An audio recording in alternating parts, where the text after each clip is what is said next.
Thanks for watching this episode of BibleMountain.com. You've probably heard the phrase, "The grass always looks greener on the other side of the fence." Today, we're going to look at an encounter between Jacob and Pharaoh that illustrates how easy it is to fall into that mode of thinking.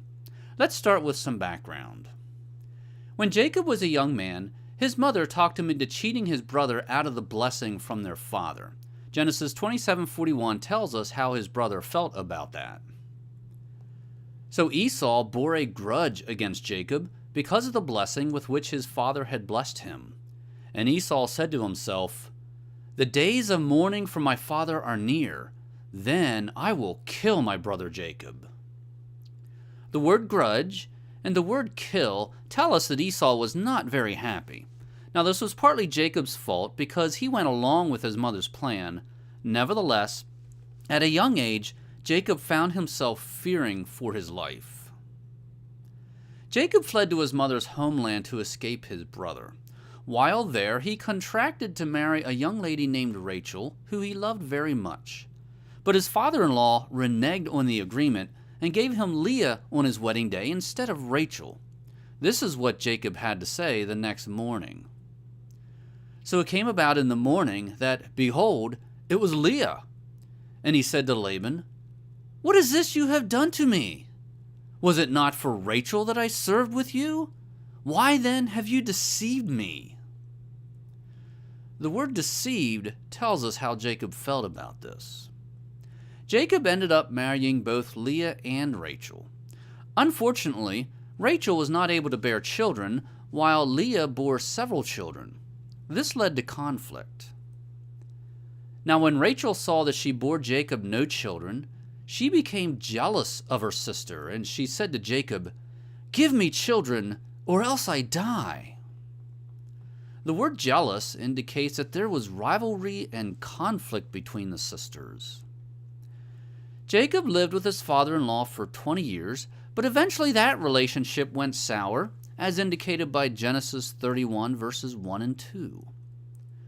Now Jacob heard the words of Laban's sons, saying, "Jacob has taken away all that was our father's, and from what belonged to our father he has made all this wealth." Jacob saw the attitude of Laban, and behold, it was not friendly toward him as formerly. There was a change in Laban's attitude, and Jacob realized it was not a friendly change. Because of this change, Jacob decided to return to his homeland. Genesis 31:7 tells us what he said to Leah and Rachel before they left. "Yet your father has cheated me and changed my wages 10 times. However, God did not allow him to hurt me." Jacob specifically mentioned that his father-in-law cheated him. After Jacob returned to Canaan, he experienced loss. Genesis 35:19, "So Rachel died and was buried on the way to Ephrat," that is, Bethlehem. Remember, Jacob loved Rachel. Her death was a blow to him. Then Jacob experienced more loss. Jacob's sons sold Joseph into slavery, but they tricked Jacob into believing that Joseph had been killed. Then Jacob examined it and said, "It is my son's tunic. A wild beast has devoured him. Joseph has surely been torn to pieces." So Jacob tore his clothes and put sackcloth on his loins and mourned for his son many days. The word mourned and the words many days indicate that Joseph's death was hard on Jacob. Jacob's sons went to Egypt to buy food, and Jacob lost another son when Simeon did not return with his brothers. Their father Jacob said to them, "You have bereaved me of my children. Joseph is no more, and Simeon is no more, and you would take Benjamin? All these things are against me." Notice Jacob's exasperation with life. He felt everything was against him. Eventually, Jacob learned that Joseph was still alive and was the governor of Egypt. He decided to go to Egypt and see Joseph. Let's pick up the story at Genesis 46, verse 28. "Now he sent Judah before him to Joseph, to point out the way before him to Goshen, and they came into the land of Goshen." Goshen was an area within Egypt. Let's look at this on a map. The area in the yellow box is Egypt. The dominant feature of Egypt is the Nile River, which flows toward the north. The Nile breaks up into distributaries before it flows into the Mediterranean Sea. These distributaries form the Nile Delta. Notice that the Nile Delta is dark green. That is in contrast to this area, which has a range of colors. On this map, color indicates elevation above or below sea level. Dark green is close to sea level, light green is the next level above sea level, and then the browns indicate hills and mountains. The mountain peaks are white. The solid green of the Nile Delta tells us that this area of land is very flat. Goshen was an area within the Nile Delta, so Goshen would have been flat. Since it is a delta, Goshen was also a land with plenty of water and rich soil. Let's continue reading. Joseph prepared his chariot and went up to Goshen to meet his father Israel. As soon as he appeared before him, he fell on his neck and wept on his neck a long time. First, let's look at this phrase, Joseph prepared his chariot and went up to Goshen. I assume Joseph was living in the capital of Egypt. Joseph had to go up to Goshen because the capital was not in Goshen, and this means the Pharaoh was not living in Goshen. This will be important in a few minutes. Notice this phrase, wept on his neck. Notice the phrase, a long time. Joseph and Jacob had not seen each other for at least 12 years. For most of those years, they had both assumed they would never see each other again. Then Israel said to Joseph, "Now let me die, since I have seen your face, that you are still alive." This phrase, "now let me die," indicates how gratified Jacob was to see Joseph and know that he was still alive. Joseph said to his brothers and to his father's household, "I will go up and tell Pharaoh and will say to him, 'My brothers and my father's household, who were in the land of Canaan, have come to me. And the men are shepherds, for they have been keepers of livestock, and they have brought their flocks and their herds and all that they have.'" Notice that Joseph was planning to emphasize to Pharaoh that his brothers were shepherds, keepers of animals. When Pharaoh calls you and says, "What is your occupation?" you shall say, "Your servants have been keepers of livestock from our youth, even until now, both we and our fathers." Joseph told his brothers to identify themselves as keepers of animals. "That you may live in the land of Goshen, for every shepherd is loathsome to the Egyptians." Notice the word "that." The phrase following the word "that" indicates why Joseph told his brothers to identify themselves as shepherds. The goal was for his family to be able to live in Goshen. Apparently the Egyptians loathed shepherds. This meant that they would not want shepherds to live amongst themselves. Therefore, if they knew that Joseph's brothers were shepherds, then they would want Joseph's brothers to live away from the capital of Egypt, and the capital was not in Goshen. So the way for Joseph to get permission for his family to live in Goshen was for the Egyptians to know that Joseph's brothers were shepherds. Then Joseph went in and told Pharaoh and said, "My father and my brothers and their flocks and their herds and all that they have come out of the land of Canaan, and behold, they are in the land of Goshen." Here we see that Joseph did indeed tell Pharaoh that his brothers were keepers of animals. He took 5 men from among his brothers and presented them to Pharaoh. Then Pharaoh said to his brothers, "What is your occupation?" So they said to Pharaoh, "Your servants are shepherds, both we and our fathers." Here we see that Joseph's brothers did as Joseph told them, and they told Pharaoh that they were shepherds. They said to Pharaoh, "We have come to sojourn in the land, for there is no pasture for your servants' flocks, for the famine is severe in the land of Canaan.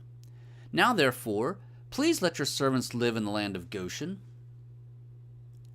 Joseph's brothers mentioned their flocks again, and they requested permission to live in Goshen. Then Pharaoh said to Joseph, Your father and your brothers have come to you.